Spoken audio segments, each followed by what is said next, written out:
Everbaş Çarpel Medya izleyicileri. Mehmet hoş geldin. Teşekkür ediyorum abi. Sağ olasın. Sen de hoş geldin. Epey zamandır Teşekkür görüşemiyoruz. ederim. Sevgili Çarpel TV izleyicileri, Mehmet Gül'le beraber bundan böyle hafta sonları birlikte olacağız. Haftanın 4 parçadaki gelişmelerini birlikte yorumlamaya çalışacağız. Ben bu hafta çok yoğun biliyorsun Mehmet. Gerçekten Evet. bölge acayip bir hızda siyasi gündem değişiklikleri yaşıyor. Evet. Bazılarını istersen ben bir özetlemeye çalışayım. Tabii Mesela abi. bu Buyurun. akşam önemli bir gelişme oldu bugün. Irak parlamentosu Kürdistan'da bölgesel yönetimin petrol ihracatını onayladı tekrar. Hı hı. Bu önemli bir gelişmeydi. Uzun bir dönemdir bu konuda problem vardı. Hı hı. Ama güneyde bu önemli bir gelişme oldu. Güneyde ayrıca yine önemli bir gelişme daha yaşandı diyebilirim. E, Bu Irak e, Irak Başbakanı'nın yardımcısı, biliyorsun o bölgeden geçmekte olan bir kalkınma yolu projesi var. Hı O hı. projenin Güney Kürdistan'ı da kapsayacağını söyledi. Ama bu konuda Türkiye'nin acayip atakları var. Güney mi Bu yeni güneybatı mı? oluşturulan Güney bu kalkınma yolu projesinden Kürdistan'ı dışarıda bırakmak istiyor. Hı Türkiye'nin bu hı. konuda atakları var. Irak'ta sanki böyle bir eğilimi var. Bugün böyle bir açıklama geldi ama bu hafta e, yine de Kürdistan'ın çok dikkatli olması gerekiyor. Bu kalkınma yolu projesinde Kürdistan dışlanabilir. Bu da önemli bir şey olarak önümüzde Evet. duruyor. Yine ABD'den yapılan bir açıklama var Güney ile ilgili. İşte biz peşmerge güçleriyle birlikte hareket edeceğiz diye. Bu hafta yapılan önemli bir açıklamaydı. O da çok önemli bir gelişme Hı hı. Güney için. Rojava'da zaten gündem çok yoğun Mehmet. Hı hı. Rojava'da her gün, her dakika yeni bir şey, yeni bir haber geliyor. E, Bir defa Enekese'de üst üst düzey isimlerinden biri, bir tanesinin açıklaması var. Ee, Diyor ki biz e, PYD ile anlaştık. Suriye'deki e, görüşmelere birlikte gideceğiz açıklaması var. Bu çok önemli bir açıklamaydı. Evet. Herkesin çok beklediği bir açıklamaydı. Tabii bu Mesut'un görüşmesinden sonra geldi bu açıklama. Öyle Evet. gözüküyor ki Mesut'un bu birlikteliğin oluşması ve bu birlikteliğin birlikte Suriye'ye gitmesi konusunda önemli bir adımı oldu bu Hı konuda. hı. Onun bayağı bir şeyi oldu, etkisi oldu bu konuda. Hı hı. E, Öyle, Suriye, evet bir şey diyordum Mehmet. öyle görünüyor diyorum. Evet yani Mesut'un bu konuda önemli bir şey oldu. E, Girişimi oldu bu konuda. Onun etkisi çok büyük. Mazlum Abdi ile görüşmeden sonra Evet, olması mı onu gösteriyor. evet. E, Bu görüşmeyle ilgili Eneke sözcüsü biz aslında federalizmi savunuyoruz dedi. Yani biz e, Rojava'da federalizmi savunuyoruz dedi. Ama bu konuda daha PYD ile görüşmelerimiz devam edecek dedi. Henüz bu konuda herhangi bir şey yok. Orada bir şey var. E, İlhan Ahmet bir açıklama yaptı. O da dedi ki Suriye'deki çözüm modeli olarak özerk yönetim düşünüyoruz dedi. Hı hı. Onların da böyle bir gelişmesi var bu konuda. Tabii bunlar daha görüşülecek konular. İşin nereye varacağı çok kesin değil. Daha önümüzdeki süreçte bayağı görüşülecek konular Hı hı. olarak gözüküyor. Türkiye'de de çok fazla gündem oldu geçen hafta içerisinde. Mesela Mezopotamya Ajansı'nın bir açıklaması oldu. O Mezopotamya Ajansı'ndan Mehmet Aslan'ın bir açıklaması düştü Hı hı haber. hı. DEM yetkililerinin e, yani verdiği bilgiyi diyor ki ben DEM yetkililerinden dayanarak veriyorum bu bilgiyi diyor. İran, Irak, Suriye yönelik bir gelişme var diyor. Yani İran, Irak, Suriye, Türkiye yönelik emellere kapının kapatılmasıyla ilgili Abdullah Öcalan'ın bir çalışması var diyor. Böyle bir Evet, yani şeyi büyütmüş, hedefi büyütmüş yani. evet, Sadece evet. PKK'ye Böyle silah bir bıraktı. Evet, çalışması var diyor. Bunu da evet. yani ne kadar doğru kaynak olarak da DEM yöneticilerini gösteriyor. Evet. Ya o da Onu önemli şey de bir açıkladı ya abi. Zaten döndükten sonra bu Sırrı Kayyum, bu Öcalan'ın atadığı Kayyum Sırrı Süreyya Önder de öyle dedi. Aynen onu söyledi yani. Daha büyüttü dedi. Bu çözüm sürecinin geçtiği planını büyüttü. Orta evet Doğu'yu ya kapsayan Orta Doğu devletlerine karşı emperyalist saldırıyı evet. bertaraf etmenin yeni bir versiyonu, yeni bir çalışmasını yapıyor dedi. Bunu öngörüyor. Evet yani onların verdikleri bilgiye göre Öcalan'ın çalışması bu yönde olduğu Evet. söyleniyor. Büyütmüş yani çaba şeyi Evet büyütmüş. biraz Evet. hedefler biraz daha büyük gibi Evet. gözüküyor. Evet. Yani bölgesel gelişmeler geçen hafta böyle önemli şeyler oldu. Mehmet Hı hı gelişmeler hı. oldu. Evet. Bir iki tane Tabii de ben ekleyeyim. Evet. bu gelişmelerin hepsinin nedeni işte bölgedeki bu konjonktürel gelişmeler. Hı hı E, hı. Özellikle bölgede bu üniter devlet yapılarından bazılarının çökmesi ile birlikte Evet. bölgede özellikle bir boşluk doğdu Suriye'de. Hı hı Bununla hı. ilgili her taraftan girişim var. Yani uluslararası koalisyon güçleri var, ABD Hı var, hı. Hı hı. Suriye var, Türkiye var. İran biraz belki kolu kanadı Hı kırıldı hı. ama yani İran da rahat durmuyor. İran da bu konuda girişimlerde bulunuyor. Hı hı hı. Rusya gitti görüştü Suriye'de Beşar Esad'ın gitmesinden sonra gitti görüştü. O görüşme de ilginçti. Onlara size gıda verelim diyor Hı hı. Hı o hı. görüşmeciler. Size gıda verelim. Bunun yerine de Lapseki'deki üslerimizi kullanalım diyor. Hı Böyle hı. bir öneriyle gittikleri Hı. duyuruldu basına. Rusya'nın böyle bir öneriyle gittiği duyuruldu basına. Onun için hani bu konjonktürel gelişmeleri iyi bir değerlendirmek lazım. Evet. Bu Trump'ın gelmesi de tabii bölgeyi çok etkileyeceği söyleniyor. Hı Trump da hı. göreve başladı. Ne dersin Mehmet? Trump ne yapacak bölgede? Evet, evet abi. Bu senin eklediklerine tabii yani bu haftaya baktığımız zaman ben de bir iki ek yapayım. Onları da kısaca konuşalım. Tamam. Yaşadığımız kuzeyde.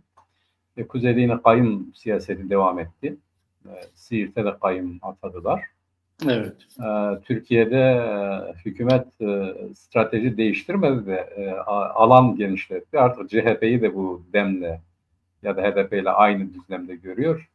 İşte birisi yolsuzluk yaptı, birisi terör örgütüyle bağlantılıdır, birisi işte yok bir tane bilir kişiyi ifşa etti gibi gerekçelerle CHP'nin belediye başkanlarına yönelik de bir saldırı başlattı. Onların gençlik örgütüne temsil eden kişiye kadar yaydı bunu ve yayacağı da benziyor, öyle görünüyor.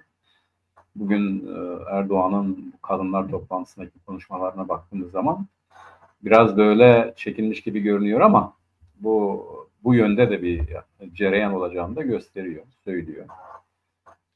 Trump ve Netanyahu görüşmesi bugün yani bizim saatimizde değil, yarın gerçekleşecek. O da önemli. İşte Netanyahu dedi vallahi yeni harita Evet. çizeceğiz. Evet. Orta Doğu'nun haritasını dedi konuşup görüşeceğiz. Ve ayrıca da çok açık bir şekilde, aleni bir şekilde de İran'a karşı misillemeyi görüşeceğiz. Yani İran'ın siyaseti ne olacak değil, misilleme yapacağız da bunu nasıl yapacağı konusunda da bir tüyo verdi. Bütün bunlar zaten kaygan bir zeminde. Her şeyin dağıldığı ama yerine otururken de yeni eğilimleri, yeni tavır ve tutumları gösteriyor. Yani Türkiye'de CHP'ye karşı muhalefet sadece ya CHP'ye karşı saldırı sadece CHP'ye karşı saldırı değil. Belli bir stratejinin ayağını oluşturuyor. Netanyahu'nun işte bir yandan Gazze'de ateşkesle beraber birçok Filistinli serbest bıraktığı halde yeniden bugün saldırıya geçmesi de daha büyük bir stratejinin küçük bir versiyonudur. Olaya böyle bakarsak, Trump'ın dünya siyasetini de böyle değerlendirirsek bence doğru bir yere varırız. Şimdi bu eklerden itibaren ben Trump'la ilgili onun icraatı Artı bir şey başladı. bir Buyur şey abi. daha ekleyeyim Mehmet. Bu Filistinlilerin Suriye ve Ürdün tarafından, özellikle Gazze'deki Filistinlilerin Suriye ve Ürdün tarafından kabul edilmesi gerekir dedi Trump. Bu da önemli Etmedi bir onu. gelişmeydi. Evet, Onlar da bugün Ürdün, Katar, Mısır bir araya geldiler. Kahire'de evet. yaptıkları açıklamada Trump'ın bu önerisine hayır biz Gazze'lileri almayacağız dediler. Yani onlar tutumlarını açıkladılar. Şunu Bugün. gösteriyor, Evet, yani biz bütün bu konudaki yapı içerisinde neler olabilir konusuna gelmeden önce de böyle bir genel bir değerlendirmemiz lazım. Senin sorduğun yerden başlayalım. Yani Trump'la beraber ne oldu ya evet, da evet, değişen nedir pratikte? Trump bu konuşmasında söylediklerinin hemen hemen hepsine yönelik, hepsini hayata geçireceğine dair bir açık kapı bırakmıştı ve onu uygulamaya koydu. Kanada'dan yapılacak ithalata %25 ama aynı zamanda da enerji ithalatına da uygulanan vergi %10 düşürmek şeklinde belirledi. Meksika'ya %25 gümrük vergisi ekledi. Çin'e %10 gümrük vergisi koydu. Arttırdı yani gümrük vergilerini. evet. Panama kanalını istiyoruz dedi. Vermezseniz valla zorla gireriz dedi. Grönland'ı istiyoruz dedi Danimarka'dan. İster parayla ister bu işler şu. Bunları yine tekrarladı. Orta Doğu'ya ilişkin de yani bu işte az önce sen de söyledin abi. Gazze'lileri alın, Mısır, Ürdün ve Katar bunları alın. O denize nazır alanda biz ev mev yapacağız dedi. İnşaatçı Evet. zihniyetiyle beraber. Şimdi değişen bir şeyler var Amerika Birleşik Devletleri'nde. Amerika Birleşik Devletleri'nde değişen şey şudur. İmalatçı olmak istiyor. Kendisi yeniden imalat sektöründe önde çıkmak istiyor. Hem işsizliği düşürmek hem kendi mallarını tüketmek açısından. Bir, iki, dünya ölçeğinde kendisiyle rekabet eden ve önde olan Çin gibi ülkeleri de geriletmek istiyor. Onların da kendi iş tüketimine yönelmesini sağlamak istiyor. Ama aynı zamanda Amerika Birleşik Devletleri'ni yeniden imalat sektörünün geliştiği, işsizliğin önlendiği, bunun içinde göçmenlerin geri gönderildiği, Amerikalıların fabrikalara doldurulduğu, imalat sektörünün fabrika kültürünün yeniden canlandırıldığı bir Amerika Birleşik Devletleri istiyor.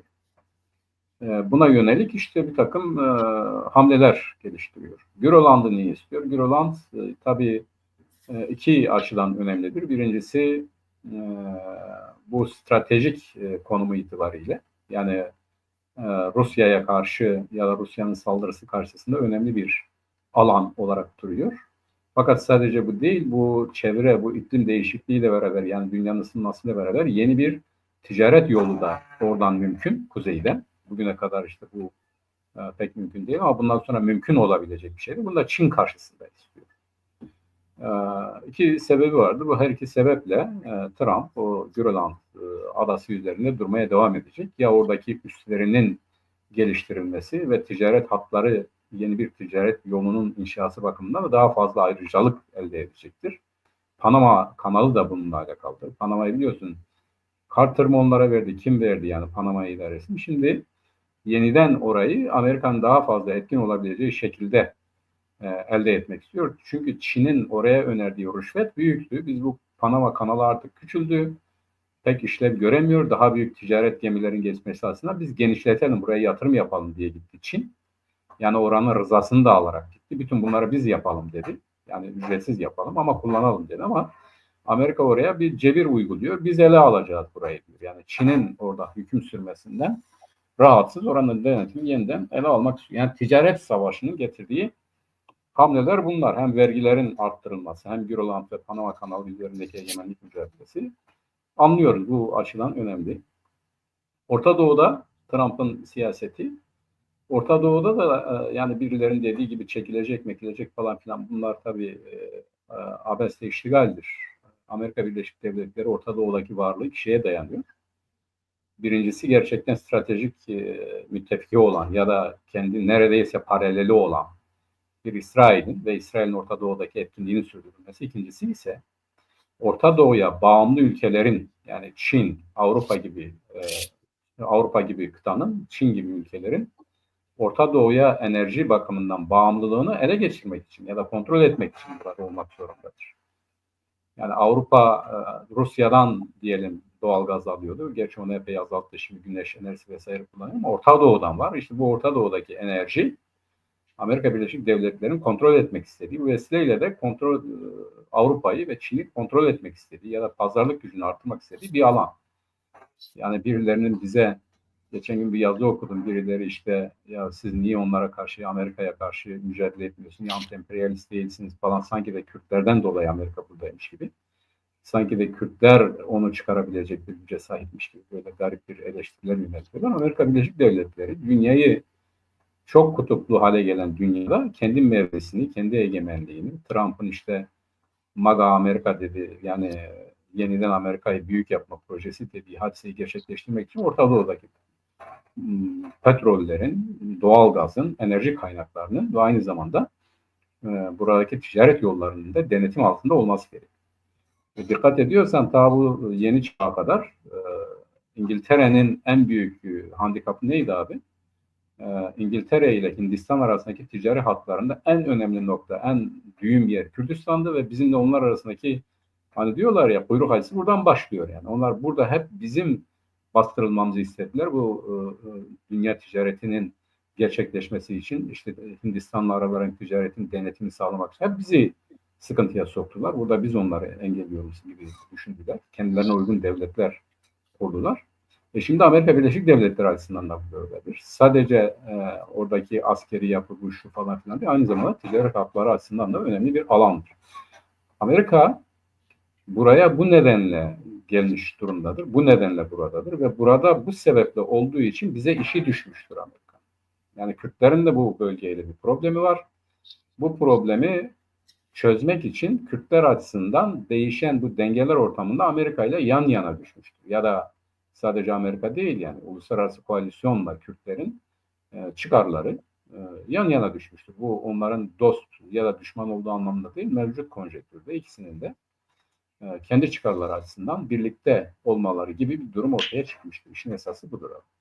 Trump bence Orta Doğu'daki Amerika'nın varlığı, dünyadaki Amerika'nın varlığı, birilerinin dediği gibi içine çekilme değil, tam tersine belli alanlarda yayılacaktır. Belli alanlara müdahale edecektir. Belli alanlarda bulunacaktır. Mesela Elon Musk ne diyor? Yani Trump'ın destekçilerine bak, o geleneksel savaşçı gücün yanında aynı zamanda bu modern teknolojinin üreticisi olan firmalar, işte Jeff Bezos'muş, Elon Musk'mış ya da diğerleri, hatta OpenAI, yani bu yapay zeka iktidara gelir gelmez 500 milyar dolarlık yatırıma izin verdi hemen yani.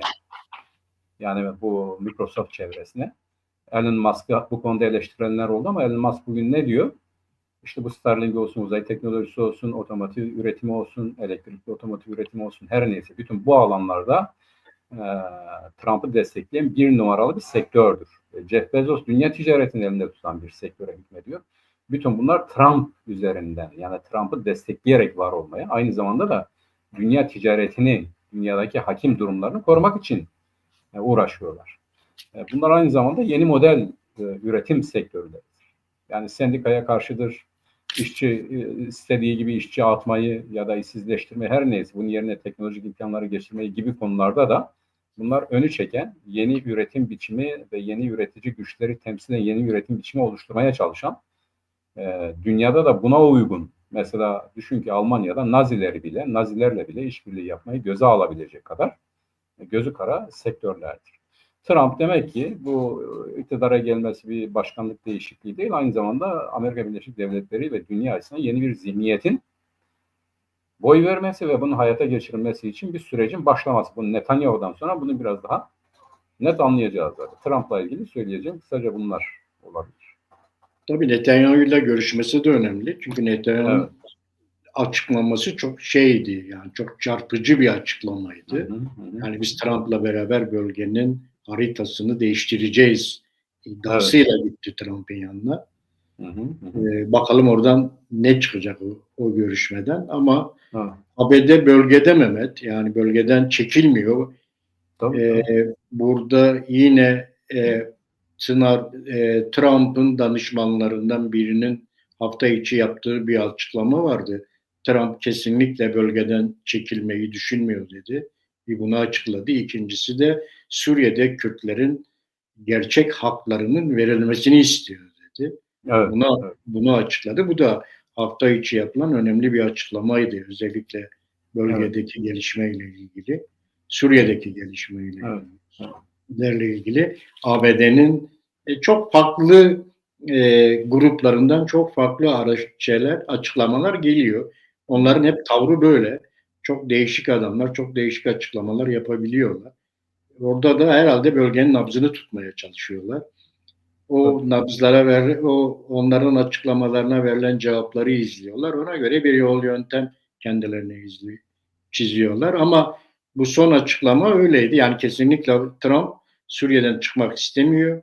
Öyle bir hedefi yok. İkincisi de Suriye'de Kürtlerin gerçek haklarının verilmesinden yana tavır alacak diye bir açıklaması var. Evet, doğru. Suriye'de bayağı önemli gelişmeler oluyor bu arada. Hı hı. İşte yeni Cumhurbaşkanlığı ilk gezisini Suudi Arabistan'a yaptı. Gitti Evet. orada şu anda. Bu Türkiye'nin beklemediği belki de bir şeydi. Belki ilk görüşmesini Türkiye'ye yapacak diye. Daha çok Türk basını öyle yazıyordu. Hı hı. Ama öyle olmadı. Şu anda Suudi Arabistan'da Hı hı, hı hı. Suriye'nin Cumhurbaşkanı orada onlarla görüşüyor Evet, şeylerle. evet. Anladığım kadarıyla Mehmet, Türkiye'nin de Suriye ile ilgili bir takım e, emelleri var ve bu emellerinden en önemlisi de şu: Suriye'de birinci hedefi Kürt oluşumunu engelleyebilir miyiz? Birinci Evet, hedefi bu. Yani doğru. Türkiye'deki iktidarın birinci hedefi bu. Acaba biz Suriye'de ne yaparsak Kürt oluşumunu engelleriz? Bunun mücadelesini veriyorlar. Zaten Hı.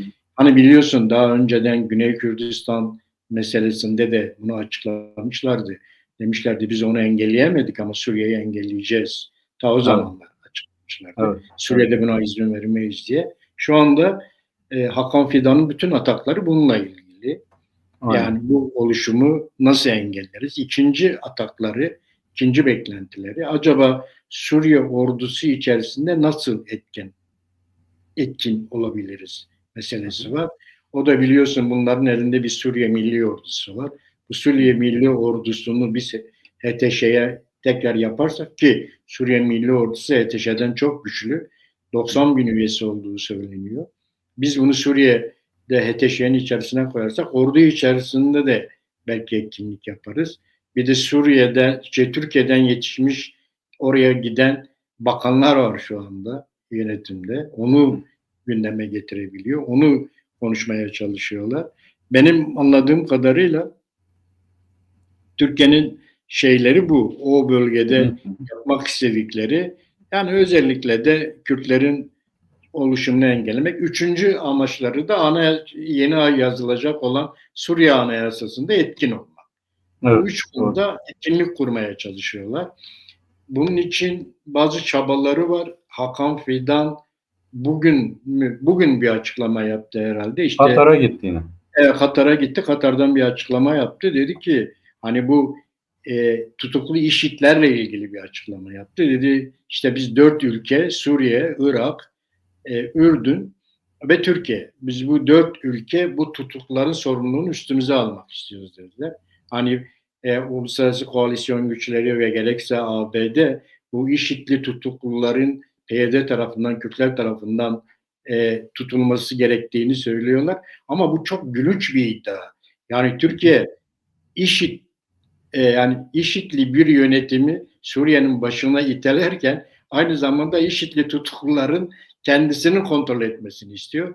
Bunun ben yani bir siyaset olduğunu düşünmüyorum Mehmet. Bu nasıl bir dış politika? Yani O böyle bir şey olamaz. Hakan Fidan çok çocukça bir iddiada bulunuyor. gibime İşte geliyor. evet, o şudur abi, oradan başlayarak bu konuya girelim. Şimdi Evet. Amerika'ya diyorlar niye çekilmiyorsun? Amerika diyor ki ya IŞİD tehlikesi hala bitmedi. Bak bu kadar tutuklu var. Diyor ki o tutuklara biz bakarız diyor. Yani PYD'nin yaptığı her şeyi, siz PYD'den ne istiyorsanız her şeye biz varız diyor. IŞİD'e karşı mücadeleye de varız. İşte bu bölgeyi denetlemeye de varız. Sizin istediğiniz gibi burayı yönetmeye de varız. Nasıl istiyorsanız biz varız. Yeter ki PYD şeyi devreden çıkarın. Kürtleri devreden çıkarın diyorlar. Biz her şeye varız. Ama şimdi e, bu diğerlerine giderek biz hep beraber, yani Amerika'nın bölgeden çekilmesi için, çünkü diğerleri de Amerika'nın müttefiği. Yani diyelim Katar Amerika'nın dışında, Amerika'nın sözüne aykırı bir şey yapabilir mi? Mümkün değil. Yani bugün Katar, Orta Doğu'da Amerika Birleşik Devletleri'nin siyasetinin üssü halinde. Yani Afganistan meselesindeki Taliban meselesini kim halletti abi? Katar halletti. Evet. Taliban'ın başındaki adam neredeydi? Katar'daydı. Hala nerededir? Hala Katar'da. Yani bir tür rehine olarak hala Katar'dadır. Bu Hamas'ın görüşmelerini kim yapıyor abi? Katar yapıyor. Katar aracıdır. Peki Katar tek başına, kendi başına mı bunu yapıyor? Hayır. Amerika Birleşik Devletleri'nin kurduğu bir ofistir. Katar devleti Amerika Birleşik Devletleri'nin ofisi gibi çalışıyor. Katar, Amerika Birleşik Devletleri ne derse onu yapabilecek bir devlet. Hakan Fidan'ın Katar ve Suudi Arabistan'a gitmesinin nedeni de budur. Yani onların Amerikan siyasetinin dışına çıkamayacağını bildiği için bu meseleyi beraber halledelim, Amerika buradan gitsin diyor. Evet. Yani biz de buna ortak olalım, mümkün değil. Şimdi Türkiye bu arada IŞİD'lileri de bıraktı abi, HTŞ iktidar olduğu anda biliyorsun. Yani öyle apar topar hepsini bıraktı gittiler. İçerideki bir takım tutuklar vardı ya da hükümlü mü bilemiyoruz. Onları derhal bıraktılar. Türkiye HTŞ'nin kendi denetimine ya da kendi isteklerini karşılaması için çok şey yaptı. Mesela bugün HTŞ aynen Trump'ın yaptığı gibi Türkiye'den gelen mallara gümrük vergisini arttırdı. %5 arttı. Yani şimdi her tırdan 25 bin dolar alıyormuş. Yani tırdan ne var ne yok bu önemli değil. Bu Evet. tırlar ne yapıyor? Bunlar gidiyor işte bu Kobani'deki sınır kapısından giriyor. Onlar orada daha mütevazi. Yani eski gümrük vergilerinin olduğu gibi devam ettiriyorlarmış. Oradan giriyorlar içeri. Bu Türkiye'nin cilve gözlü sınır kapısından girme olayları, kuyruklar oluşmuş, girmiyorlar, ödeyemiyorlar. Ama HTŞ'de o vergiyi geri çekmedi. Buna rağmen Türkiye'nin sesi çıkmadı. Yani HTŞ'den nasıl bunu yapabilirsin bir res, bu şu falan filan hiç sesleri çıkmadı. Türkiye şu anda HTŞ'ye muhtaç. Yani gerçekçi konuşmak lazım. Mesela ÖSO'yu da almadığı içerisinde HTŞ. Yani HTŞ açıklama yaptı, işte biz Milli Savunma Bakanlığı'nı kurduk. Bütün silahlı güçler bunun altında olacak. Kendisini de feshetti biliyorsun abi. Bu şeyle beraber ocağın sonunda mı ya da bu ayın Evet. başında mı her neyse HTŞ'yi feshetti. Çünkü HTŞ başlangıcı 5 tane teşkilattan oluşuyordu. Yani 5 ayrı grubun oluşturduğu bir gruptu. Başında yine bu Golani vardı ya da bu Şara ailesinden bu Ahmet El Şara vardı. Ama diğerleri etkin olan gruplar daha başkaları. Yani ideolojik olarak ya da İslami rejimin kurulması açısından bir başka grup daha etkindi. Bir başka askeri açıdan güçlü olan bir başka grup daha vardı. Bunların toplam gücü 15-16 bin askerdi. Şimdi bu 15-16 bin askerle süreyi yönetmek mümkün müdür? Değil. Nasıl yönettiler bunlar? Nasıl iktidara geldiler? İşte burada Amerika'nın, İngiltere'nin, Katar'ın, Suudi Arabistan'ın, Türkiye'den çok yani. Fransa, yani özellikle İngiltere'nin burada desteği çok fazladır. Onlar mesela düşün, şimdi güneyden Amerika Birleşik Devletleri'nin desteklediği komando birlikleri vardı. Komando neydi? Suriye komando birlikleri mi neydi? Onlar da aşağıdan Şam'ı kuşattılar. Yani bunların iktidar Evet. alması için yardımcı oldular. Şimdi HTŞ'nin iktidar olmasında en etkin güç kimse ve bu iktidarda kalması için en gerekli güç kimse, HTŞ onların dediğini yapacak. Şimdi Türkiye durduk yerde %500 gümrük vergisi uyguluyorsa, Türkiye'nin can simidi olan ÖSO'yu içine almıyor ise, bunu kabul etmiyorsa, yani o şekliyle bunu da alın içinde kabul etmiyorsa, biz HTŞ'nin Türkiye'ye teslim olduğunu ya da Türkiye her ne derse onu yapacağını söyleyebilir mi? Söyleyemeyiz. Doğru, devletin inşasına, istihbaratın oluşturulmasına, ordunun kurulmasına Türkiye biz her şeyi hazırız dediler. Ama acaba öyle mi oluyor? Ben öyle olacak kanaatinde değilim. Fakat yani Amerika Birleşik Devletleri kendi yaptığı işi Türkiye'nin üzerine, yani Türkiye güya HTŞ'yi destekledi, burada iktidar aldı. Bunlar inanılacak şeyler değil tabii, gerçekçi olmak lazım. Ama Türkiye HTŞ üzerinden bir takım hedefleri var, onları gerçekleştirmek istiyor. Bence onları da gerçekleştiremeyecektir. Nedeni de şudur, bak dikkat et abi. Bu ilk zamanlarda ÖSO Kürtlere saldırıyordu, doğru mu? Evet. Şimdi saldırıyor mu? Yok. Yani Blinken havaalanına gelip orada Cumhurbaşkanı ile görüştükten sonra bu saldırılar gündeme geldi mi? Hayır, gelmedi. Yani bir havaalanında bir Cumhurbaşkanı gidip bir ülkenin Dışişleri Bakanı'nı karşılıyorsa bu ne anlama geliyor? Yani o günden sonra bu ÖSO'nun saldırıları durdu. ÖSO da zaten şimdi eskisi gibi değil. ÖSO da zaten HTŞ'ye katılmak için, oradaki iktidara ortak olmak Evet. için kimisi bırakıp gidiyor, kimisi falan filan yani. ÖSO eski ÖSO değildir. Türkiye Cumhuriyeti Devleti de ÖSO'nun gelecekte kendisine çok fazla hizmet edemeyeceğini görüyor. Ve HTŞ'yi de zorlayamıyor. Neden? Çünkü HTŞ'nin gerisindeki, arkasındaki güçleri Türkiye Cumhuriyeti Devleti herkesten çok iyi biliyor. Evet. Yani bugün yine yapılan bir toplantıda Suriye'nin geleceği konusunda Roma'da yapıldı bir toplantı, biliyorsun abi. Kim katıldı buraya? Amerika, İngiltere, Almanya, Fransa, bir de İtalya katıldı. Tabii. Türkiye katılmak istedi, almadılar. Ve Olmadı. yine böyle alttan alta bir dedikodu var ya da bir polis var. Onu bilemiyoruz, doğru mu eğri mi, ileride ortaya çıkacak. Oraya Kürtleri de aldılar diyenler var. Yani o İngiltere'de gidip parlamentoda konuşan PYD eş başkanı'nın o toplantıda İlhan Ahmet. İlhan Ahmet'in o toplantıda yer aldığı yönünde bilgiler, yani bilgi demeyelim de kulis bilgiler. Evet. Muhtemeldir bu. Burada ne yaptılar bu 5 tane devlet? Bunlar oturdular, Suriye'nin geleceğini belirlediler ve İlhan Ahmet'in İngiltere parlamentosunda ilan ettiği gibi federasyon talep ediyorlar.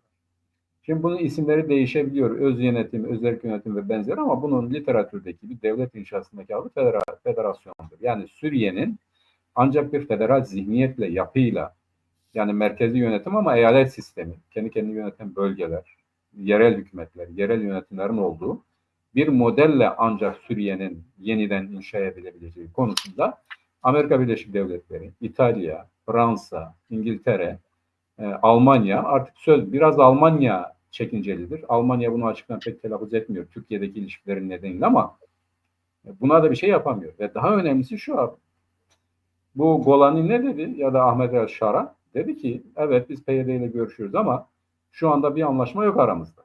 Anlaşmış Evet. bir durumda değiliz. Yani PYD ne istiyor? Biz silahlarımızı, biz gücümüzü, kuvvetimizi Milli Savunma Bakanlığı'nın emrine verebiliriz ama bu şekliyle verebiliriz. Yani biz burada egemen olmak kaydıyla bunu yapabiliriz. Bunu görüşelim. Ama biz kendimizi lağvetmeyiz dedi. Yani bunları dağıtalım, bunlar bitsin, silahları bırakalım. HTŞ gelsin buraya hakim de olsun gibi bir zihniyette, bir anlayışta değil. Gazeteci soruyor. Peki bırakmazsan ne olur? O zaman bölünür diyor Suriye. Yani bunu Ahmet El Şara söyledi. O zaman Evet. Suriye bölünür diyor. Şimdi bölünmeyi göze alan, yani e, gerçekçi olmak lazım. HTŞ bugün Suriye'yi idare edebilecek bir örgütlülüğe sahip değil. Böyle bir gücü kuvveti yok. 15-16 bin silahlı personeli var. Hadi diyelim Esad'ın devleti de anlaştı onlarla. Yani bu onların Esad'ın gidişi, onların gelişi de bütünle bir anlaşmayla alakalıdır. Yani bunda Suriye devleti de var işin içerisinde. Şimdi bu anlaşma çerçevesinde hükmeden ya da yönetmeye çalışan HTŞ yine yönetemiyor. Buna gücü, kuvveti, örgütsel yapısı ve ideolojik temelleri, altyapısı yetmiyor. Gerçekçi olalım. Bugün Suriye'de iktidar olması muhtemel birinci kuvvet kimdir biliyor musun abi? Bak şimdi. Bu SDG dediğimiz kuvvetlerin, yani Kürtler ve Araplardan, bazı muhalifi Araplardan oluşan 100 bin kişilik kuvvet, hem ideolojik olarak hem çağdaş dünya devletleriyle ilişkileri bakımından güneydeki Amerikan desteklediği kuvvetleri düşünecek olursak, bunlara eski Suriye devletini ve bunlara Lazkiye ve tarafındaki Nusayrileri de eklediğin zaman Kürtler, bunlar Suriye'yi gerçekten yönetebilecek gerçek kuvvet. Yani bu daha kolaydır. HTŞ'nin Suriye'yi yönetmesinden bu daha kolay bir şeydir. HTŞ Suriye'nin yönetiminde rahat kullanabilecekleri bir güç olduğu için tercih ediliyor. En güçsüzüdür. Yani biliyorsun abi, devletler ne yapıyor? En suçluyu destekliyor ki her istediğini yaptırsınlar. Şimdi Evet. Ahmet El Şara en suçlu mudur? Evet, en suçludur. HTŞ en güçsüz müdür? Evet, en güçsüzdür. Yani sen de az önce söyledin. ÖSO kadar bile silahlı kuvveti yoktur. Evet. En fazla 15-16 bine kadar bir kuvvetleri vardı. Bu İdlib'deki hadiseleri buydu. Yani onu idare edilmesi, yönetilmesi, yönlendirilmesi, Suriye'nin onun kontrolünde ya da onun yönetiminde inşa edilmesi, arzulanan Suriye'nin daha kolay olduğu için tercih edilen bir kuvvettir. E, Açık açık söylüyorlar zaten. Eğer onların zihniyetine göre inşa edilirse ne çıkar oradan? 2-3 tane devlet çıkar. Dürziler ne dedi? Evet. Eğer dediler burada şeriat, meriyat falan filan olursa biz İsrail'le bile anlaşırız dedi. Bunu net söyledi. Akrabalar da zaten. Akrabaları Tabii. çok var. Tabii yani geldi Can Polat görüştü, bunu açık açık söyledi. Biz silahlarımızı bırakmayız, bir. Kendi kendimizi yöneteceğiz, 2. Biz federasyon istiyoruz, 3. Bunlar olmazsa biz Suriye'de yer almayız dedi. Yani bunlar başından beri özelliği olan, inançsal olarak dilleri, kültürleri biliyoruz. Bu Can Polatlar Kilis'ten giden Kürtlerdir. Yani inançları biraz farklıdır. Aynı bizim Ezgiler gibi ama bunlar nihayetinde Kürttür. Bunların İsrail'le de ilişkileri iyidir ve yeniden bir HTŞ ya da Taliban gibi bir zihniyetin, bir şeriatçı zihniyetin egemenliğinde biz olmayız dedi. Böyle bir anayasayı da kabul etmeyiz dedi. Şimdi Kürtler böyle diyor. Nusayriler de böyle diyor. Artık eskisi gibi değil. Değil mi?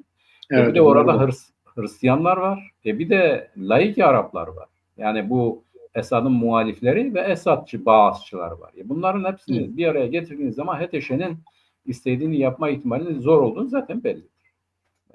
O konuda bugün Suudi Arabistan'a gitmesi de bence Türkiye'nin kendisine vereceğinden daha çok şeyin Suudi Arabistan'da olmasıyla alakalı. Aynı zamanda bu İngiltere'nin, Amerika'nın yönlendirmesiyle de alakalı. Yani İngiltere ile Amerika arasında da ufak tefek problemler var ama en büyük problem Fransa'ydı. Trump gelmeden açık söyledi Fransa'ya. Fazla karışma sen dedi. Yani belki de sen çimento ile uğraş, inşaat işleriyle uğraş vesaire dedi. Suudi Arabistan'a gitmesinin nedeni aynı zamanda Amerika Birleşik Devletleri'ne verilmiş bir mesaj. Ben bu ziyareti böyle görüyorum abi. Bu ziyaret Türkiye'nin etkilerine göre değil, Türkiye'nin etkileyemediği ama etkileyebilecek güçlerin olduğunun da kanıtıdır. Oraya gitmesinin sebebi de odur diye düşünüyorum. Para orada, uluslararası ilişkiler özellikle orada. para. Tabii. Onun öncesinde onlar geldi abi, hatırlıyorsun. Bu Suudiler geldi para ise vermediler yani. Öyle pek fazla da yapmadılar. Yani hele bir yürüyün sizi görelim dedi. Evet. İşin özeti bu. Yani bunların Türkiye'deki iktidarın çok fazla onlara para aktarabileceğini sanmıyorum. Yani ekonomik olarak zaten Türkiye çok zor durumda. Yani zaten 90 bin SMO üyesini besliyor. Artı bir daha işte Suriye'ye bir maddi imkan yaratabileceklerini sanmıyorum. Öyle bir şey yok. Zaten reddettiler herhalde. Ondan sonra da onlar yönlerini Suudi Arabistan'a döndürdü. Zaten orada bir problem var Mehmet. Yani Türkiye'nin bölgenin liderliğine soyunmasını Arap ülkeleri kabul etmiyor.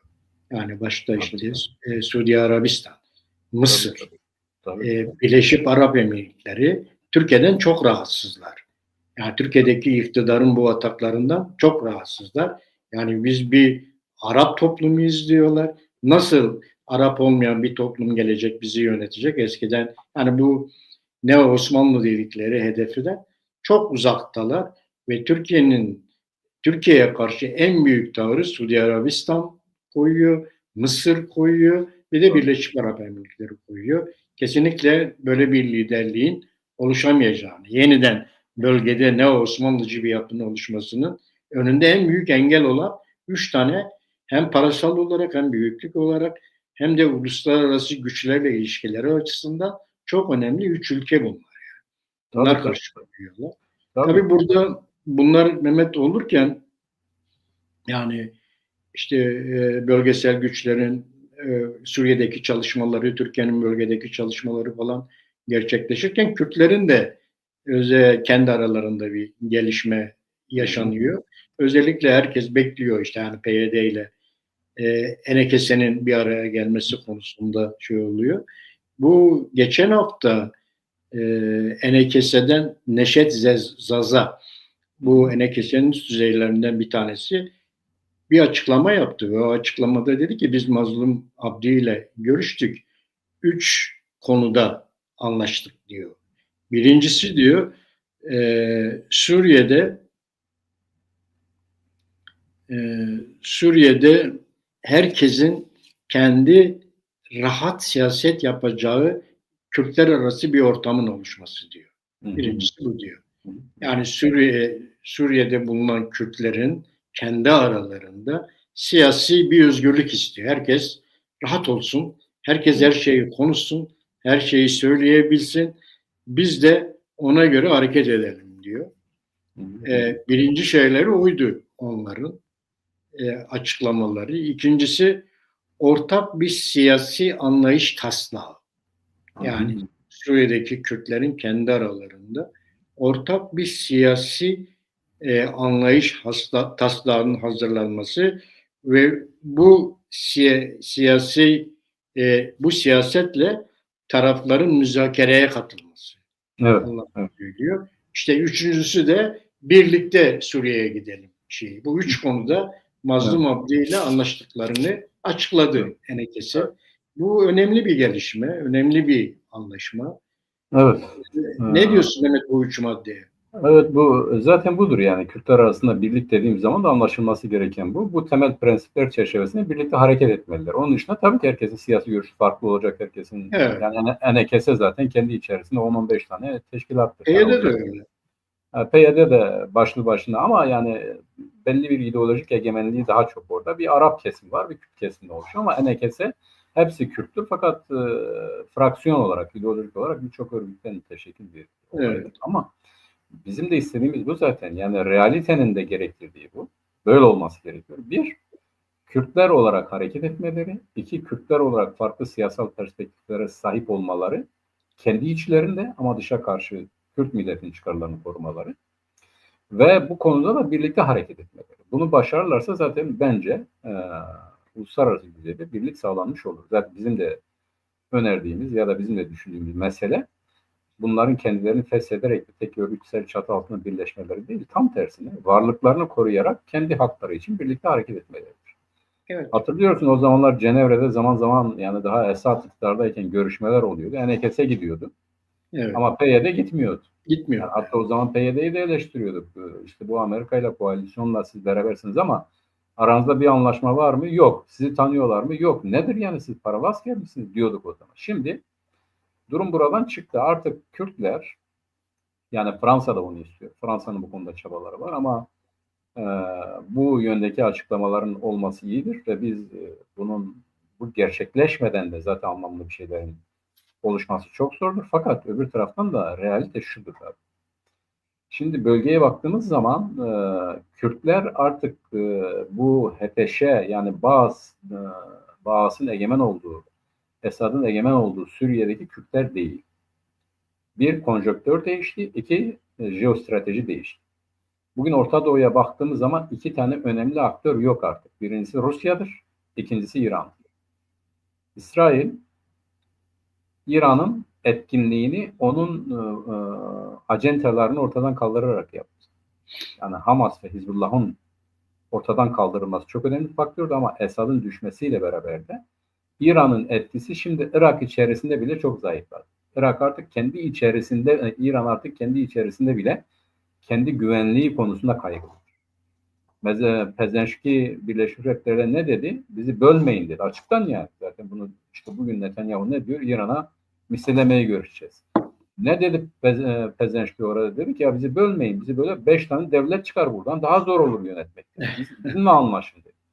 Şimdi İran bu acentalarını aynen bugün Türkiye'nin dışarıda kurduğu savunma hadisesi var. İran'da öyleydi. Şii hilal diyorlardı ama İran daha çok onun da kendi savunmasını dışarıda kurmuş bir devlet.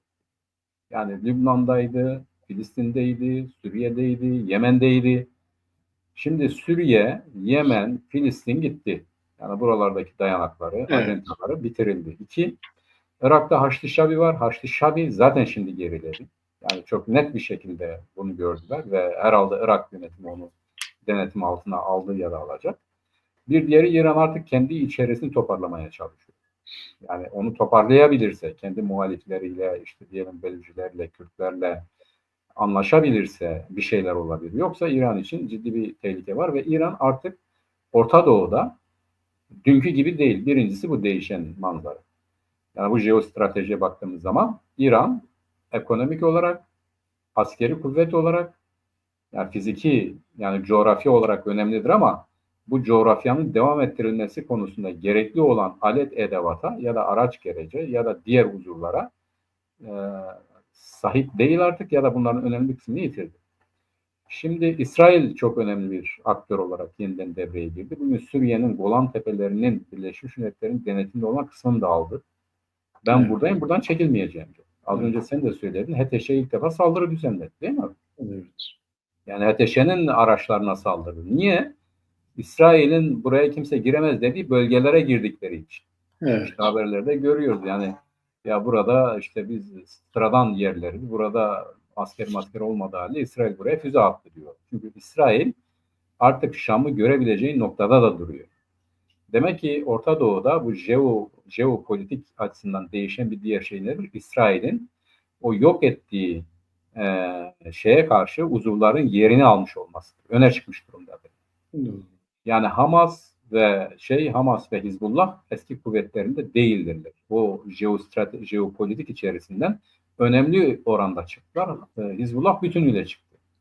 Doğru. Esad bütünüyle çıktı. Bunun yerine HTŞ girdi ama kolu kanadı kırık, güçsüz, kuvvetsiz bir HTŞ henüz bölgede etkin olabilecek bir donanma, bir yapıya, bir fiziksel kuvvete güce sahip değil. Ama var. Fakat etkin bir kuvvet değil. Bunu bilmemiz lazım. İşte tam Gen- Mehmet, böyle olmasına rağmen Hı hı. yine Neşet Zaza'nın açıklamasına göre diyor ki e, uluslararası dostlarımızdan İngilizler ve Fransızlar Hı hı. bize federasyon istemeyin. Hı hı. Araplar ilk etapta bunu kabul etmeyebilir. Siz daha çok merkeziyetçiliği öne çıkarın tavsiyesinde bulunuyor diyor.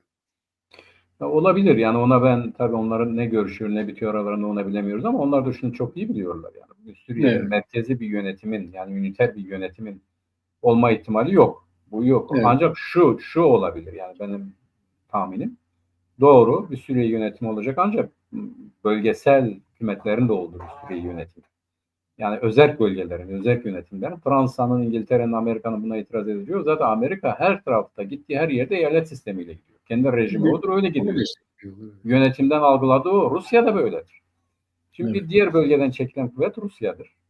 Rusya da artık Orta Doğu'da, Suriye'de dünkü gibi bir jeopolitik güç değil. Yani buradaki onun da kolu kanalı kırıldı. Öne çıkanlar kimlerdir abi? Öne çıkanlar bir Türkiye'dir. İki olduğu kadarıyla HTŞ, İsrail ve bir de Kürtlerdir öne çıkan. Yani bugün Suriye'nin geleceğinde ya da Suriye'nin inşasında jeopolitik olarak ele aldığımız zaman bu kuvvetlerden söz edebiliriz. Şimdi bunlara baktığımız zaman da bana göre en güçlüsü Kürtlerdir. Yani evet, kimi arızalar olmakla beraber. Şimdi Kürdistan önemli bir coğrafya mı? Evet önemli bir coğrafyadır. Kürt siyasal güçleri dünyayla uyum bakımından yani jeopolitik budur zaten. Sadece coğrafyası değil, imkanları ve aynı zamanda eğitim düzeyi de önemlidir. Dünyayla uyumu da önemlidir. Bütün bunların hepsini bir araya getirdiğimiz zaman Kürtlerin işte o İngiltere ve Fransa'nın dediği de çok önemlidir.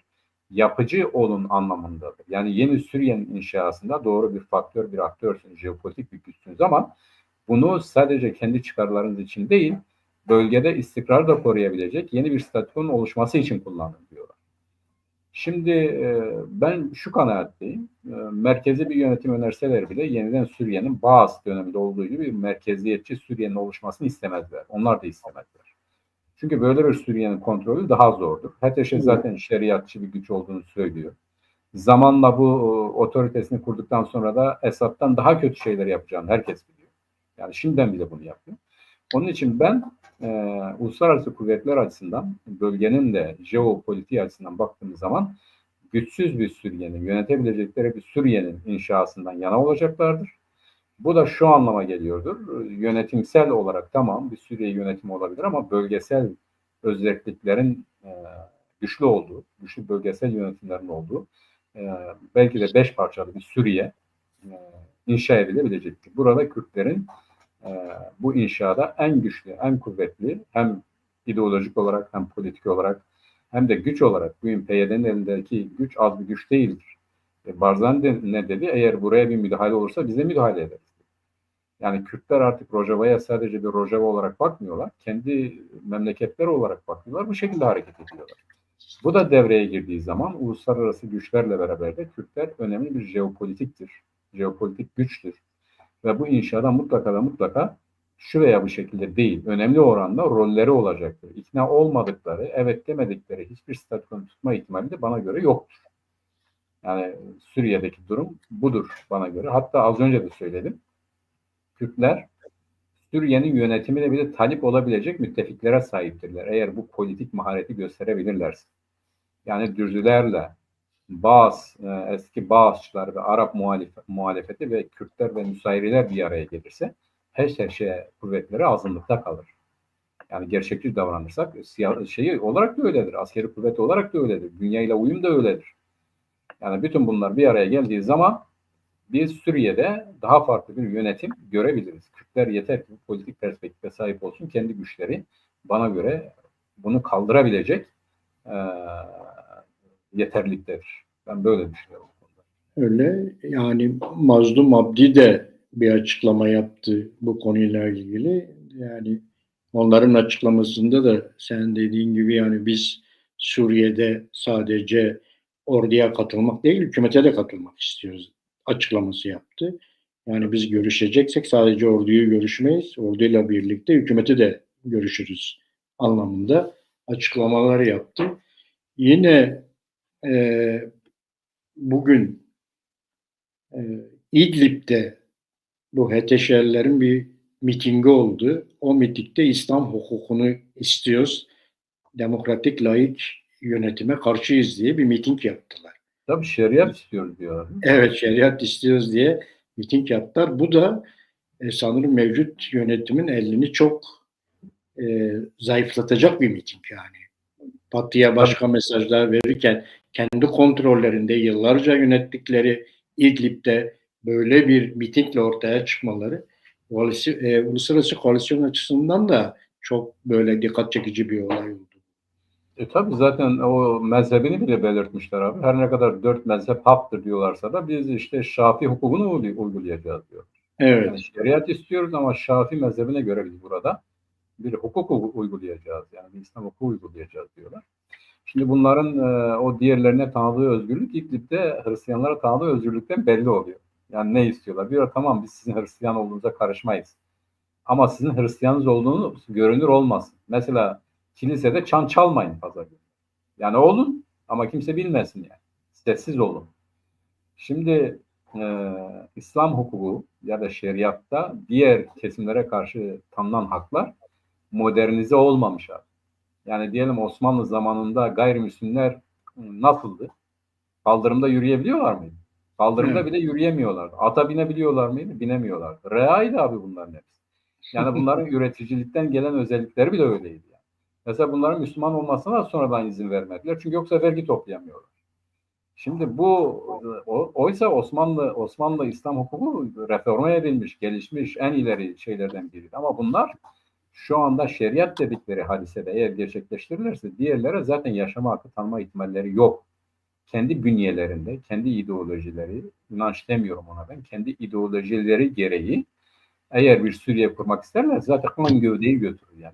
Ya kendileri biter ya da diğerlerini bitirirler. Onları bitirmeden işte Afganistan'a bakalım başka muhalif kendi işlerine muhalif kaldı mı? Kalmadı. Yani herkesi kendisi gibi yapmak, herkesi kendisi gibi düşünen, inanan insanlar haline getirmek dışında bir seçenekleri yok. Eğer buna tevessül ederlerse zaten kendi kendilerini bitirmiş olurlar. Zaten önümüzdeki aylarda, bu bahar aylarına itibaren biz buna tanık olacağız. Yani bugün Ahmet El Şara'yı Cumhurbaşkanı seçtiler. Kim seçti bunu? HTŞ seçti.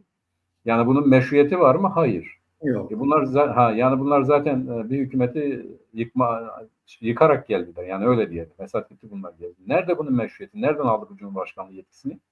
Yani halka başvurdu mu? Yok. Bunu yapabilecek kuvveti de yok. Zaten kendileri diyor ki bu geçiş sürecini Cumhurbaşkanı ne kadar bu geçiş süreci sürecek? 3-4 sene sürer. 3-4 sene sonra ne olur? Valla bu iyidir biz böyle devam edeceğiz. Ne seçim diye.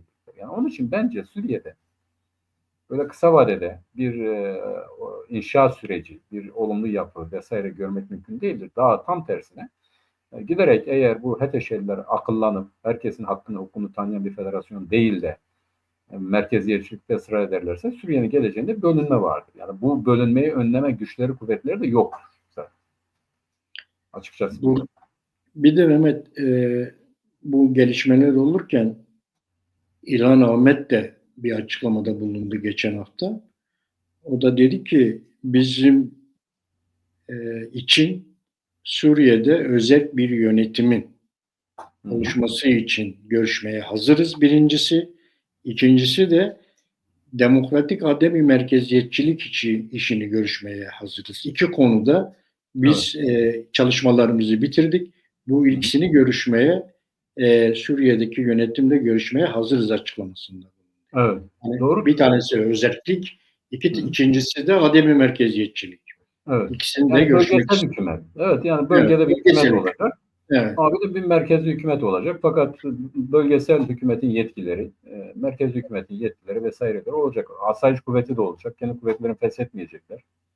Bunu da kabul Yani edecek. sanki bu PYD tarafı bu İngilizlerle Fransızların önerdiği şekle biraz daha kendilerini uyumlaştırmışlar gibi. Tabii ki Öyle öyle. Yani gözüküyor. uluslararası Evet. düzeyde görünmek için çözücü bir kuvvet olarak ki odur yani. Ama bu şu anlama geliyor abi. Şimdi biz Rojava'daki Kürtlerin neler yapıp neler yapamayacaklarını onlar kadar hissedemeyiz. Evet. Fakat Rojava'daki Kürtler dahi, bu çok önemlidir. Oradaki Kürt milletinin hilafına bir karar alamazlar. Alsa bile yürütemezler. Bunun iki tane engeli var. Bunun önünde iki tane engel var. Birincisi kaç sene oldu? 10 sene oldu değil mi abi? 2011'den itibaren başlasak değil mi? 10 sene Evet. oldu herhalde. 12-13 sene oldu. 12-13 senelik bir hükümet var. İki, uluslararası koalisyona bağlı veya onlarla beraber 100 bin kişilik bir kuvvet var. Bu 100 bin kişilik kuvvetin önemli bir direnme gücü var. Yani HTŞ ile onlar arasında bir mücadele çıksa, başka kimse karışmasa HTŞ'yi toz duman eder. Evet.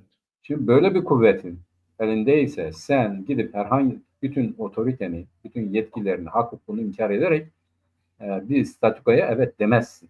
Gerçekçi olmak lazım. Zaten uluslararası güçler de böyle diyor. Daha önemlisi, şimdi PYD, YPG ve SDG'nin kontrol ettiği bölgede önemli kaynaklar da var. Yani her ne kadar bizim bu Rojava dediğimiz Afrin'de dahil oralar da çok önemli, verimli bir toprak parçası ise de şu anda SDG'nin elinde olan bölgeler de öyledir. Yani petrol ve tarım bu bölge, Rakka tarım bölgesidir. Evet. Evet. Aynı zamanda petrol bölgesi, aynı zamanda suların olduğu bölgedir. Şimdi uluslararası güçler de bunu elinden çıkarmak istemez. Evet. Yani burayı taksim ederken mesela İsrail niye Golan tepelerinin üstüne kadar çıktı burayı alacağım dedi. Su kaynakları orada. Bunları da aldı. Çok önemli. Yani su petrolden daha değerli bugün şartlar. Hani diyorlar yani gerçekçi düşündüğümüz zaman Kürtler bile kendi zararlarına bir karar alabilecek iradede değildir. Bu güç, bu kuvvet, bu şartlar normal bir siyaset izlendiği zaman ancak yani bugün Türkiye'den orana yapılmak istenen işte Öcalan'a yaptırmak istenen çağrıyı bırakın gidin Suriye'ye katılın silahlarınızı tard edin falan. Eğer akıllarını yememişlerse böyle hareket etmezlerse bunun gerçekleşme ihtimali yok. Biraz sonra ona da geleceğiz. O gerçekleşebilir mi? Yani onu dese bile olabilir mi? Onu da konuşuruz. Ben Ama tam Suriye'de en bu kötü arada özerk yönetimlerin olduğu bir federal bir yönetim yani üniter bir yapı olmayacak. Çünkü üniter olmayacak. yapılar orada kırıldı. Yani üniter yapılar bölgede oluşan üniter yapıların problemleri çıktı ortaya Tabii, ve tabii. kendi kendilerini sürdüremeyecekleri anlaşıldı. Bu yüzden de öyle bir şey olmayacak. Daha çok böyle özerk yapılarla e, federala yakın bir çözümle Tabii. gidecek gibi gözüküyor. Abi İngiltere'nin kendisi federaldir ya. Yani bugün Evet. krallığın United Kingdom'ın kaç tane kurucusu var? İskoçya, İrlanda, Britanya, e, neydi? Dört tane kurucu devlet yani. Bu dört tane kurucu devlet United Kingdom'dır. 65 tane de bunlar ayrıca bir ortaklığı var. Evet. Commonwealth ortaklığı var. 15 tane de bunların zaten bu United Kingdom'ın valileri var abi. Hala valiler olarak yönetilen yerler var. Şimdi böyle bir Doğru. zihniyetin gelip Suriye'de HTŞ ne diyorsa odur diyebilecek ihtimali var mı? Yani böyle yönetme ihtimali. 22 tane Arap devleti kurdu adamlar yani Evet. yönetebilmek. Ha şimdi Amerika'ya baktığın zaman zaten modern bir devletin inşası için bu HTŞ modeli Yok ben böyle istiyorum, herkes bana biat. Bu zaten mümkün değil. Yani gerçekçi olmak lazım. Oradaki kuvvetlere, çağdaş dünya zihniyetine ve verili duruma baktığımız zaman orada özel bölgeler olmadan herhangi bir yönetim kurulamayacağı açıktır. Geçen hafta Mehmet, ajanslara bir haber daha düştü. İşte Mazlum Abdi sözde bir açıklama yapmış. Açıklamasında da 15 Şubat'ta Abdullah Öcalan bir açıklama yapacak. Ve bu yapılan açıklamada Suriye'yi de içine alacak bir açıklama olacak diye bir haber düştü Evet. haber sitelerine. Bunu Evet. duydun mu? Evet, evet, İtalyan basında da çıktı o. Yani var uluslararası düzeyde de 15 Şubat, yani Şubat'ta bir açıklama yapacak. Şimdi bu açıklama e, bana göre e, yapılabilir tabii. Şimdi bu açıklamanın yapılma hadisesi de bu 4 tane Irak, İran, Suriye, Türkiye'nin korunması için herhalde olacak. Böyle olduğu zaman da zaten Kürtlersiz, yani Kürtler kurban edilerek böyle bir şeyin olma ihtimali yoktur. Eskiden sunak yerleri vardı. Götürüyor orada bir kurban kesiyordun. İşte dualarımız kabul olsun gibi. Yani Kürtler böyle bir sunağın kurbanı olacak durumda değiller şu an. Ne Mazlum Abdi. Yani bunu bilmemiz lazım. Böyle bir şeye evet diyebilir. Bu tek kişinin iradesi değil. Bu mümkün değil yani. Oluşmuş, kendisini inşa etmiş bir kurumdan söz ediyoruz artık. Şimdi Evet. herhangi biri hadi herkes evine gitsin diyerek bunu tart etme ihtimali yoktur. Öyle olsaydı çoktan yapılırdı zaten. Şimdi Türkiye'de doğru işte Bahçeli bir şey başlattı. Geçen günde AK Parti neydi o, bir tane onların genel başkan yardımcısı var. Dedi ki ikinci görüşme oldu. Hadi Öcalan açıklama yapsın, örgütü tatil etsin dedi. Ya, şimdi böyle bir saçmalık olabilir mi? Yani böyle bir şey mümkün mü? Hangisi, hangi güç, hangi kuvvet? Yani bu kadar kolay değilse şimdiye kadar neden yapılmadı? Yani neden tart edecek? Yani etsin mesela, biz PKK'nın her zaman söylüyoruz. Bu silahlı mücadeleden vazgeçmesini söylüyoruz. Yani bugün Türkiye'de bunun zemini, yeri falan filan yoktur diyoruz. Bu ayrı bir şeydir. Ama bir örgütü feshetmek, böyle dağıtmak, herhangi bir karşılığı olma, bu nasıl mümkün olabilir? Yani hangi baba yiğit bunu yapabilir? Bu yetkide, bu donanımda, bu kuvvette kim olabilir yani? Bu mümkün değil. Bunu kişi zaten söyleme cesareti gösteremez. Gösterdiği zaman da kimse bunun gereklerini yerine getirmez. Bu öyle basit sıradan bir şey değil ki. Bu bölünür. Diyelim ki böyle bir çağrı yaptı. Buna uyanlar olabilir ama çoğunu uymaz buna yani. Çünkü orada bir mekanizma var, bir teşkilat var, imkan var, kuvvet var, uluslararası ilişkiler var. Bu o kadar kolay bir şey mi? Şimdi Mazlum Abdi yani buna nasıl uyacak? Ne diyecekler yani? Tamam, biz ne özerklik istiyoruz, ne federasyon istiyoruz. Bu silah külahtan da gelin, kim istiyorsa ona teslim edelim. Bu anlama geliyor. Böyle bir şey olabilir mi? Mümkün değil. Olan nedir yani? Türkiye'nin istediği nedir abi? Türkiye'nin istediği şudur. Netanyahu ne dedi? Biz yeni bir Orta Doğu haritasını çizeceğiz dedi, belirleyeceğiz. Yeni bir Orta Doğu haritası nedir anlamı? Bir, İsrail'in güvenliği. İki, İsrail'in güvenliğinin gerektirdiği yeni güç odakları. Kürtler artık Orta Doğu'da yeni bir güç odağı. Kim ne derse desin, kim ne yaparsa yapsın, bunu denklemden, gündemden kaldırma ihtimali, imkanı yoktur. Bu sadece Kürtler istediği için değildir. Bölgede güç odaklarının yani dengenin korunması için güç odaklarının oluşturulması için bu zorunludur. Kürtler bu bölgede bir güç odağı olmadığı müddetçe bölgesel savaşlar, saldırılar vesairenin bitme ihtimali yok. Bu bölgede Kürtler dünyayla uyumludur. Bugün İran çağ dışına düşmüş. Artık kendisini idame ettiremeyecek bir yapıdadır. Türkiye Batı ile ilişkileri nedeniyle biraz modern bir zamanlara hitap ediyordu. Bu son 20-25 yıldır geldiği yer belli. Yani anti Kürtlük üzerinde bir siyaset yürütmeye çalışıyor. Bunu tutmayacağı da belli. Yani ben birilerinin kendilerini yönetmesini engellemek için varım diyen bir siyasetin başarılı olma ihtimali var mı? Yani şimdi kim Türkiye'nin tezine inanır? Amerika bile diyor kardeşim. Yani sen terörist dediğine ben terörist demiyorum. Yani PYD'ye terörist diyor. Şimdi Amerika demiyor. HTŞ demiyor. İsrail demiyor. İngiltere demiyor. Fransa demiyor. İtalya demiyor. Almanya demiyor. Yeryüzünde hiçbir devlet PYD'ye terörist bir örgüt demiyor kardeşim. Sen nasıl bunu terörist olduğuna ikna edeceksin? Bunlara da bunu bastırın diyeceksin üstelik. Yani bunlar kendilerinin bulunduğu bölgede kendileri yönetmek istiyorlar. Bugüne kadar Türkiye topraklarına bir saldırısı olmadı. Bunu defalarca da söylüyorlar. Kendi topraklarını bile barış için bırakıp geri çekildiler. Onun için Türkiye'nin siyaseti olumluluk üzerinden değil. Yani birilerinin yokluğu üzerine, birilerinin imhası üzerine kurulduğu için ya da kendi varlığını birinin yokluğu üzerinde inşa etmeye çalıştığı için tutmaz bu siyaset. Yani güneyde tuttu mu tutmadı. Güneybatıda da tutmayacak. Ve eğer böyle giderse kuzeyde, doğuda da tutmayacaktır. Yani İran siyasette tutuyor. İran kaldı ki Kürt siyaseti Türkiye'nin 100 yıl ilerisindedir. Okullarda Kürtçe var. Üniversitelerde seçmelidir. Kendilerine Kürt diyorlar, Kürdistan diyorlar. Yani bu kadar şeye rağmen hala mesele çözülmemişken Türkiye'de Türk'üm, doğruyum, çalışkanım, yazsam küçüklerimi korumak, büyüklerimi saymak falan zihniyetiyle bunu nasıl tutacaksın? Yani bu mümkün mü?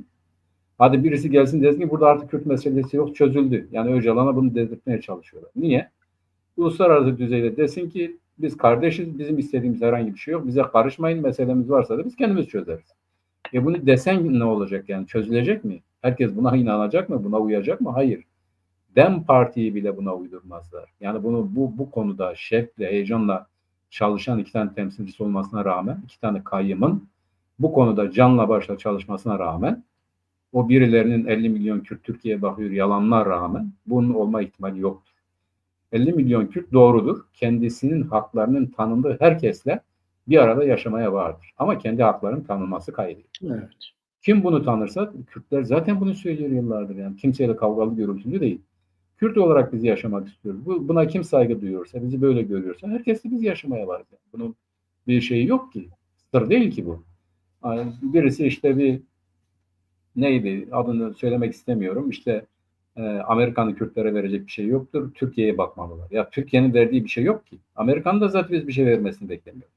Amerika'nın çıkarları ile yani Orta Doğu'daki istekleriyle Kürtlerin mevcut durumu sadece yan yana görünüyor o kadar.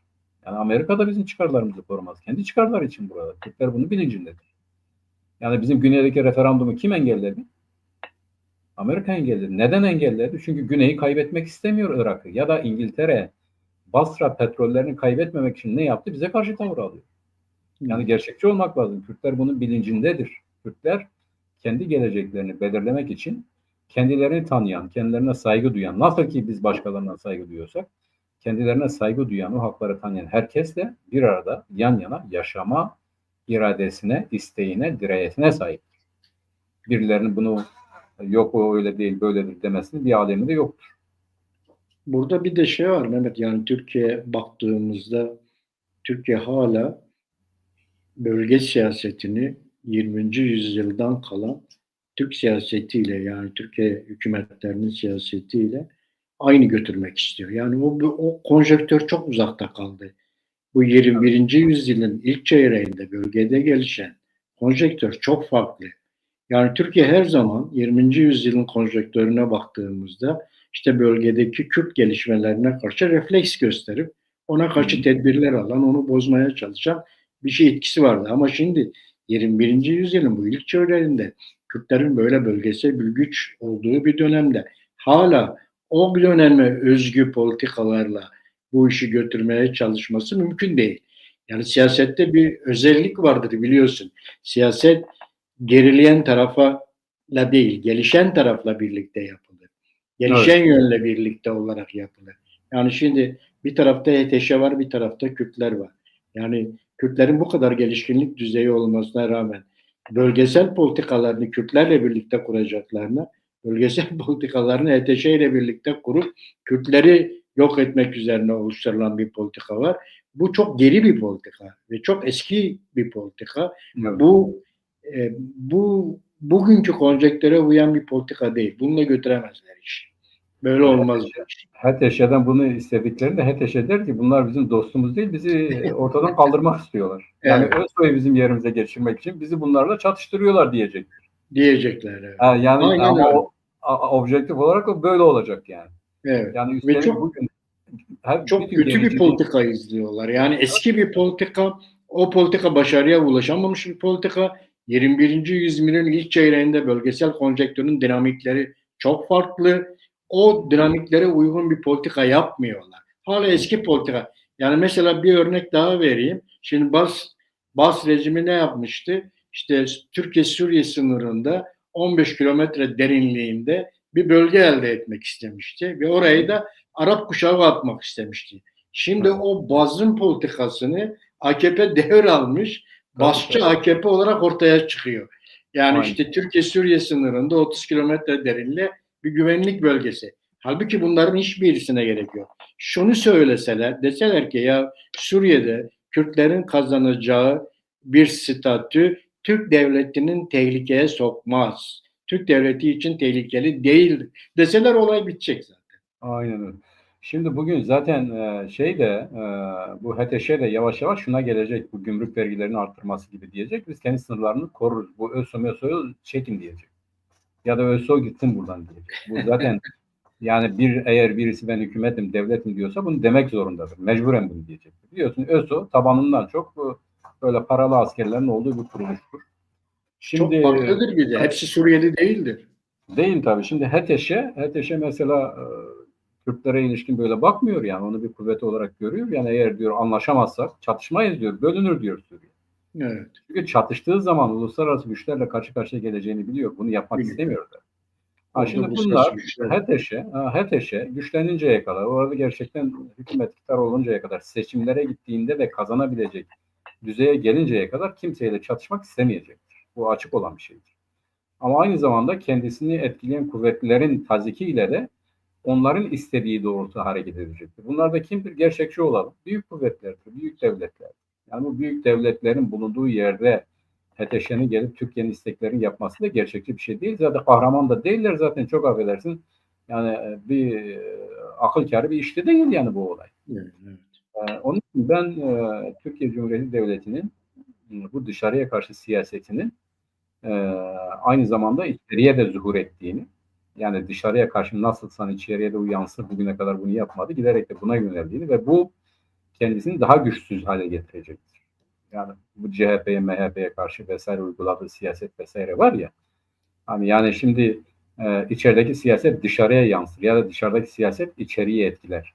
Bugün Türkiye bu hale gelmiş. Yani dışarıda böyle askeri kuvvetle halletmek istediği şeyleri içeride de denemeye çalışıyor. Yani sadece bugüne kadar işte deme Kürtlere işte bu kayın mayım atıyordu. Şimdi artık CHP'ye de atıyor. Yani yarın gerçekten de bu böyledir. Evet, Yani bunu bir yol evet, evet. ettikten sonra hani sessiz kalma sana da sıra gelecek diye bir klasik slogan vardır. Evet. Kılıçdaroğlu diyordu ki ya bu anayasaya aykırı ama biz bir şey demedik. Bu HDP'ye karşı izlenen siyasette. Şimdi ona karşı uygulanıyor işte. Yani şimdi de biz bir şey demeyeceğiz durumuna düştüler. Bunu uygulayan hükümet açısından da buna muhatap olan muhalefet açısından da durum gerçekten de kötüdür. Bu şuna işaret eder. Bir devletin siyasetinin yani ayakta kalma siyasetinin bu şekilde yürüyemeyeceği, kendi ayaklarına dolanacağına işaret eder. Bugün ekonomi kötü. Yani çok kötü artık öyle bir hale gelmiş ki simitçilerden bile vergi almaya çalışıyor. Yani bir simit satıyor 10 liraya, bunu işte bilmem ne kadarsın vereceksin, bunu kayıt altına almaya çalışan bir devlet, bir sistem nasıl olur da çok daha büyük bir alanda belli bir plan projeyi hayata geçirebilir? İşte bu rızaya dayanmadığı için neye oluyor? Güce kuvvete. Bu güç kuvvet de günümüz dünyasında belli bir yere kadardır. Rusya geldi, Ukrayna'da boğuldu işte. Yani ben buraya 2 günde yutarım dedi. Amerika boğazına bir tane lokma koydu. Kaç senedir çiğniyor ve yutamıyor. Bak Orta Doğu'yu kaybetti. Kendi ülkesindeki kendi ekonomisi geriledi. Yeni teknoloji üretemiyor ve kullanamıyor. Artık bir süper güç niteliği sadece nükleer silaha sahip olmakla alakalı bir şeydir. Rusya bugün, İran aynı durumda.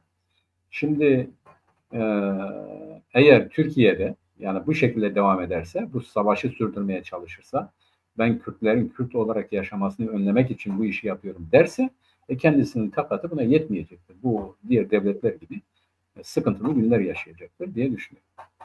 Evet, yani o politikalarını bölgede oluşan yeni konjektüre göre değiştirmek gerekiyor. Bu da Hakan Fidan'la olmaz. Hakan Fidan bu işi becerecek biri değil. Gerçekten yetenekli biri değil. Ve hala o eski politikaları gitmek, bugün gittiği yerde de aynı şeyi yapıyor. İşte PYD, PKK bunlar hepsi bizim için tehlikedirler falan. Ya bu bitti artık. Bundan geçin artık. Sizin tek yapacağınız şey Kürtlerin Suriye'de herhangi bir statü kazanması Türk devletine tehdit değildir diyeceksiniz ve o bölge artık bölgede yeni siyaseti bunun üzerine kuracaksınız. O eski siyasetlerle bu işi götüremezler yani. Artık Evet, mümkün değil bu iş. Evet. Çok Ve onun için de onu yapamadıkları için işte Suriye'nin ellerinde patlayacaklarını düşündükleri için şimdi ne yapıyorlar? Bölgede, Türkiye'de işte kayyumlar başladı. İşte gazetecileri içeriye almak başladı. Muhalefete baskı yapmak başladı. Bunun sonucu bu gelir yani. Çünkü belli ki yani eğer Suriye'de bu politikayı devam ederse Suriye senin elinde patlayacak. Zaten İdlib'de bugün adamlar yapacağını yaptılar. Dediler ki biz şeriat istiyoruz yani. O zaman sen ne yapacaksın yani bu kadar ulusları bölgede oluşan bu uluslararası güce rağmen ne yapabileceksin yani? Şimdi yeni bir atak yapıyor. Acaba işte bazı Arap ülkelerini yanımıza alabilir miyiz diye. Kesinlikle onda da başarı olmaz. Çünkü Suudi Arabistan var, Birleşik Arap Emirlikleri var. Yani bunlar bölgede çok etkin devletler, paralı devletler ve bunların uluslararası koalisyonla, uluslararası güçlerle ilişkileri var. Sen bunları bir yere çekemezsin yani. Bu mümkün değil. Arttı zaten senden onlar ürküyorlar. Senin yeni Osmanlıcılık hayallerin olduğu için onu yapmaya çalışıyorlar. O yüzden bu politikalar bitti. Yeni bir politikaya geçmeleri gerekiyor. Belki o da yeni bir hükümet değişikliği falan getirebilir. Bunu önlemek için de şimdi ne yapıyorlar? İşte kayyum mesela. Yani bir taraftan görüşmeler yapılıyor. Bir taraftan Abdullah Öcalan meclise çağrılıyor. Bir taraftan da durmadan hem CHP'li belediyelere hem de demli belediyelere kayyum atamaya başladılar. Evet. Yani bu nereye gidecek? Bir de işte gazetecileri içeriye almak, sanatçıları içeriye almak falan. Hukuku, yargıyı bu kadar araçsallaştırmak. Yani ülke patlar yani. Bunu kaldıramaz bu ülke. İşte yıllardır, abi o çok önemli bir olay. Yıllardır bu demokratik muhalefet ya da işte bu CHP zihniyetinin, yani seçimlerde, sandıkta biz bu işi hallederiz zihniyeti. Yani fiili muhalefet ya da gerçek anlamda günlük muhalefet olmayınca iktidar her istediğini yapıyor ya da Kürtlere karşı uygulanan siyaset karşısında tepki olmayınca bunu diğerlerine de uyguluyor. Onları da kapsayacak şekilde hayata geçiriyor. Tabii dediğin doğrudur. Hiçbir yerde hiçbir zaman bu olmaz. Ama şu da doğru. Bugün Mısır'ın olduğu bir yerde, yani Arap dünyasının kutup yıldızı Mısır'ın olduğu bir yerde. Kaldı ki Mısır'a karşı siyasetin neydi, nereden nereye geldin? Yani bir siyaset izliyordun, ondan vazgeçen sensin. Mısır'ın olduğu bir yerde hiçbir şey, Arap dünyası hiçbir şey yapmadı. Bak, İsrail'in Gazze'yi yerle bir etmesine rağmen, açık bir soykırım yapmasına rağmen Mısır bir tek gün itiraz etmedi. Ürdün itiraz etmedi. Suudi Arabistan itiraz etmedi. Çünkü Filistin'deki bu Hizbullah zihniyetine karşı adamlar. Yani onlar katledilmiş, boğulmuş, gıkları çıkmadı yani. Bu sadece İsrail'den korktukları için değil, zihniyet olarak da aralarında var. İşte Mısır'da bir sürü insanı idam ettiler. Yine birisi, hiç kimse itiraz etmedi. Mısır'a bak, Suudi Arabistan, Katar, Bahreyn vesaire finanse ediyor, destekliyor. Neden? Mısır çok önemli bir kuvvet çünkü Arap dünyasının kutubu. Herkes oraya bakıyor. Şimdi böyle bir ülkenin olduğu bir yerde Türkiye Cumhuriyeti Devleti'nin Suriye'yi ele geçirmesi, hükmetmesi, yönetmesi mümkün mü? Böyle bir şey mümkün değil yani. Gerçekçi olmak lazım ama şu andaki yönetimden, gerçekçilikten çok böyle içeriği kurtarmak açısından biz burada kazandık gibi görünmeyi öne çıkarmayı tercih ediyor. Bu da uzun sürmez yani. Suriye'de önümüzdeki günlerden itibaren her şey daha netleşecek. Netleştikçe de zaten buradaki durum da değişecek yani. Bundan fazla yarar temin etmeleri zor görünüyor. Evet. Öyle gözüküyor. Sanırım zamanını da doldurduk Mehmet. Evet. Biz Doldurduk, geçtik abi. Yavaş yavaş önce doldurduk ve kapatalım. geçtik bile. Evet. Geri kalan konuları önümüzdeki hafta görüşelim derim Olur ben. abi. Olur, Ee, olur, olur abi. Sevgili Çarpel Medya izleyicileri, bu akşamki programımızı burada tamamlıyoruz. Önümüzdeki hafta yine aynı gün ve aynı saatte görüşmek üzere. Evarbaş Mehmet. Evar baş, Stevaks Master Senuk. Bunda Kırmançı söylüyor.